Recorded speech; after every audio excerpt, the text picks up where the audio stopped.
Welcome to Jello Impact, where we build and test every single character on one account so that I can give you my opinion on who is strong, who is fun, to help you decide who you should wish for and who you should build on your account. And today we're going to be talking about our favorite dog boy, Cyno, or depending on who you are, maybe it's your second favorite dog boy behind Razor. Looking at the community's perception of this character, he was released with a lot of hype. The original Genshin Impact trailer featuring a teaser character from every single region, and he was the teaser for that character, and so a lot of people had a lot of hype and very high expectations for Cyno, and I don't think that I don't think it's a surprising accident that people feel like he's underwhelming, because the previous character that was released in Inazuma that was teased was Ayaka.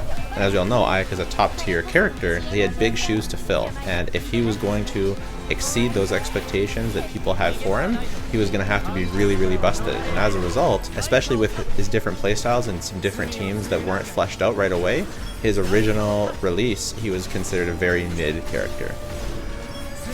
And the perception around him is not great. I've seen some stats out there that he is the most regretted character to wish for. I've gone through that myself. When I first wished for this character, I was very happy with him. I thought his playstyle was super fun, especially with the Thundering Fury artifact set. As we started to play other teams with Keqing, felt like he wasn't quite keeping up. And myself, along with many other people, felt that he was kind of underwhelming. And it wasn't, at least for me, until Nahida came out, and even after that, until I realized how much fun and how strong Hyperbloom was, and how much kind of synergy he had with a Hyperbloom team or a Quick Bloom team himself. Fun fact, he doesn't have any nipples. Even though you can see his exposed shirt, he also doesn't seem to have a belly button, which, you know, I've heard the nipple thing before, but I haven't heard anyone talk about his lack of belly button, so he might want to get that checked out. He's an on-field damage dealers. He doesn't synergize all that well with Fischl. Fischl's Oz is going to expire long before Cyno's burst duration ends. So that's one of the reasons what limits his synergy. I think the bigger one is the Viridescent Venera artifact set. It is only going to decrease the electro resistance to the element swirled by 40% for 10 seconds. And so by the time you swirl the element, switch to Cyno, use your Fischl. If you use your Kazuha first, then your Fischl is going to be losing up time. If you use your Fischl first, then your Kazuha is going to be using up time. What you really want is a character that might only spend 8 seconds on the field. And that's why Kazuha is such good synergy with Raiden, is because her burst only lasts for 7 seconds. And so all of this burst can have all of the buffs applied from Kazuha and from Bennett. Whereas Cyno, because his field time lasts so long, he is not benefiting from all of those buffs for all of his damage. Even though his personal damage is actually very good, he's not benefiting from buffs that Keqing was. And so that's the reason why people compare him to Keqing, is because she's also an aggravate character, and one of her primary selling points is that she can drive Fischl. She can proc a lot of aggravates for Fischl really well. And Cyno just can't do as many, and that's basically the reason right there that people think that he is not good. People think that he's mid, because in an aggravate team, he still is good, don't get me wrong. Aggravate is a very, very strong reaction, and he can get full quicken up time. Now, despite this, I actually really, really like him. He's one of the teams that I like using a lot, and I think is actually very, very strong. And he's one of my favorite options for a Hyperbloom team. I basically use this exact same team, except I have Alhaitham here, and I would replace Alhaitham with Cyno. I somewhat prefer the Alhaitham version, but it's hard for me to say because I've only ever played Alhaitham in the Abyss where there's a crazy Dendro damage bonus going towards Alhaitham, and so it's kind of unfair to do that comparison. I was going to make an Abyss showdown of Alhaitham versus Cyno, but because of the Dendro damage bonus, I can't really do it right now. It basically gives a whole goblet's worth of power to Alhaitham. But if we look at the actual performance of this team altogether, the Cyno, either Xingqiu or Yelan, Kuki or Toma, and Nahida, this team is such a strong team, and it does an absolute ton of damage. And the reality, you might say, oh, it's a Hyperbloom team, what do you expect? Yeah, but he is one of the best options for Hyperbloom when we're fighting in a primarily single target, but with a bit of AoE scenario. Cyno Hyperbloom, until Alhaitham came out, was my favorite form of Hyperbloom. In single target, of course, double Hydro is my favorite, but I like Cyno almost as much in single target, and I think he's very, very fun, and his performance is extremely, extremely close to double Hydro Hyperbloom, which is one of the strongest teams in the game. But what he does in that team is he allows you to free up the Xingqiu or the Yelan for the other side, so you can run national on the other side. And that's really, really valuable to be able to, because if you think about it, he replaces Xingqiu in that team and does a comparable amount of damage and maybe a bit more damage in AoE, and that's really, really valuable in that team. So it's not that he's not contributing nothing to that team. And so I do not think that this character is mid. I think that this character is a strong part of one of the strongest teams in the game, and so I think that this is a high tier character. Absolutely, I don't think he's a S tier character. You know, I think he's underrated. I don't think he's, you know, the best character in the game or something. I do think that someone like Alhaitham, it is possible that Alhaitham maybe is a better fit for that role of an on-field DPS in a Hyper Bloom team. But I do like Cyno. There's a bunch of things with his kit that synergize because he's going to be proccing Hyper Blooms. And so you can see I build him on Elemental Mastery Sands. If you have his 5-star weapon, which I don't generally recommend, that Elemental Mastery is going to even be higher. If you're running Nahida, she's going to be buffing the on-field character's Elemental Mastery, so when he's proccing Hyper Blooms, you're not going to do that much less damage than Kuki's Hyper Blooms.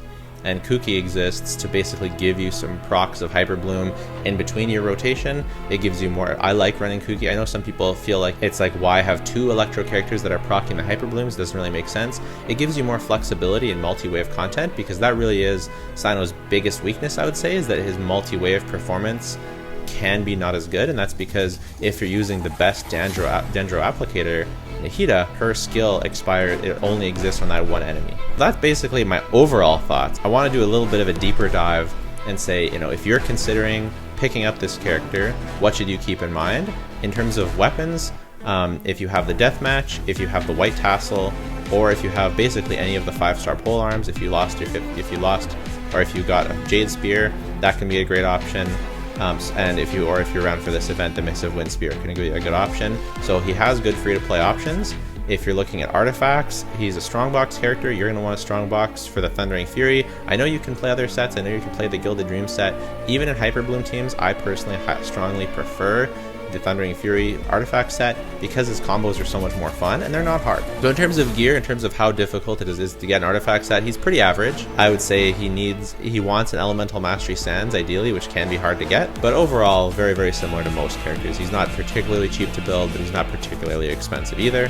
He's not like a Nahida or Raiden, but he's also not as easy as someone like a Kuki. In terms of the teams that he can work on, I personally like his Hyper Bloom teams and his Hyper Version teams, which is where you replace Kuki with Thoma on basically this team. Thoma's not really doing a ton of proccing for Elemental Mastery, but he is providing a Pyro Aura, which means you're going to get some overloadeds, you're going to get a Burning Aura, you're going to have higher quicken up time, basically. So you're going to be getting still those Hyper Blooms, but they're going to be mostly procced by Cyno. You still have a bit of flexibility with your rotations because Thoma, if you build him with some Elemental Mastery, can provide some version damage for in-between rotation damage like Kuki does. So Thoma can be a good defensive option, but then you don't have a healer. So for that reason, I think Kuki fills that role and feels like a good option. And then if you've just got a tiny enemy to kill, you can kill it with just Nahida, Kuki, Yelan instead of starting your whole Cyno burst.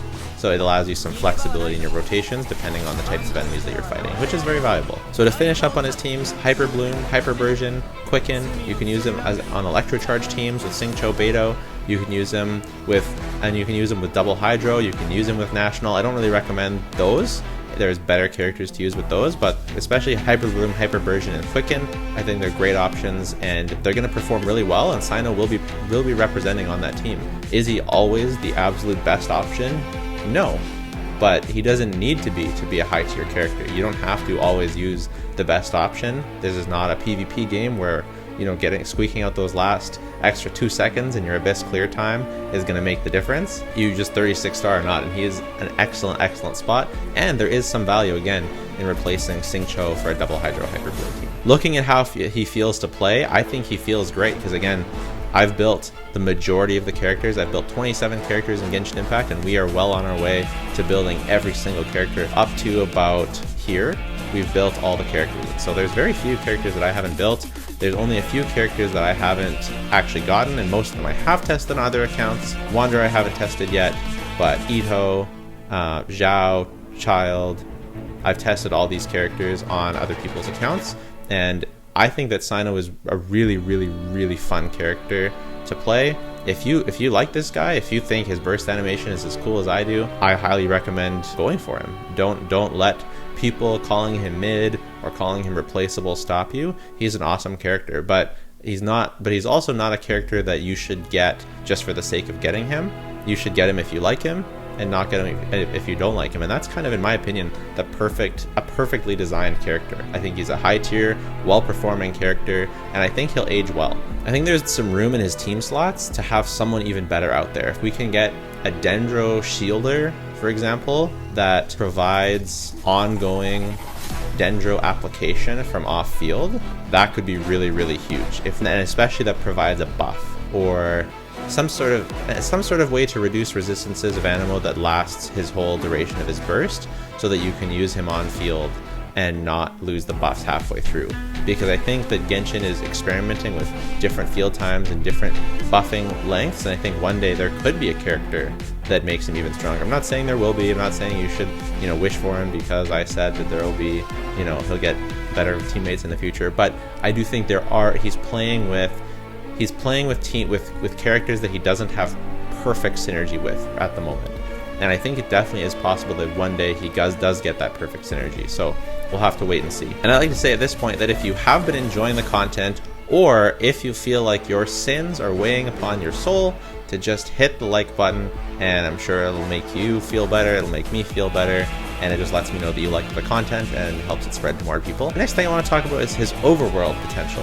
I think he's a pretty mediocre character for the overworld in general. He can be pretty alright in a boss type scenario, you're farming your weekly bosses. In general, because he has a burst reliance character to do all of his damage, he's not always super fun to play in the overworld. However, because the overworld, the enemies are a lot more squishy, I would throw on a Favonius Lance, and then you can play him in the overworld with a lot more comfortability. Instead of doing something like 120 energy recharge, you can throw on a Favonius Lance and really never worry about your energy recharge. If you're an overworld main, don't worry, you can still use him really well in the overworld. You just want to build a lot more energy recharge on him. If you want to hear what I think about other characters and how he compares and stacks up against the rest of the cast, check out that tier list video. I think, yeah, there it is. It's down there somewhere. Have a great one.